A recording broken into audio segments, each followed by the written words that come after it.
নমস্কার, আমি রাজ। আপনারা দেখছেন খবর 24 ঘন্টা। আমার যেটা ধারণা, এই যে যারা সমাজ বিরোধী হুলিগান, তারা কারো নয়। নাহলে তারা কি করে পার্লামেন্ট হাউস লুট করতে পারে, কি করে প্রধানমন্ত্রীর বাড়ি লুট করতে পারে? দেশেরই জিনিস। এই এই ধরনের লোকেরা এখানে সিএ পাস হওয়ার পরে আগুন জ্বালিয়েছিল, বাড়িঘর লুট করেছিল, দোকানপাট জ্বালিয়েছিল, স্টেশন জ্বালিয়েছিল।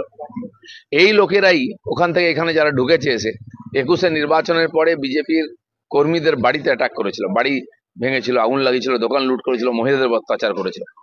আর এরা এখন টিএমসি পার্টিকেও দখল করে নিচ্ছে এখানে। মমতা ব্যানার্জি হয়তো ভাবছেন যে এরা তো আমার পক্ষেই আছে, তাই মুখ বন্ধ করে আছেন, ওখানে হিন্দুদের কথা বলছেন না।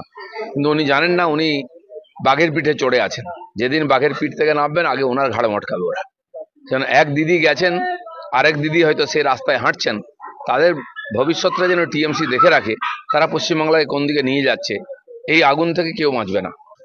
বাংলাদেশে যারা বাংলাদেশকে পাকিস্তানের অধীনে রাখতে চেয়েছিল, যারা পঞ্চম বাহিনীর কাজ করেছিল, রাজাকারের কাজ করেছিল, পাকিস্তানের দালালি করেছিল, সেই লোকগুলো আজকে দাপিয়ে বেরিয়েছে চীনের, পাকিস্তানের সহযোগিতা নিয়ে। পাকিস্তানের এটা বাংলাদেশের পক্ষেও খারাপ, আমাদের দেশের পক্ষেও খারাপ।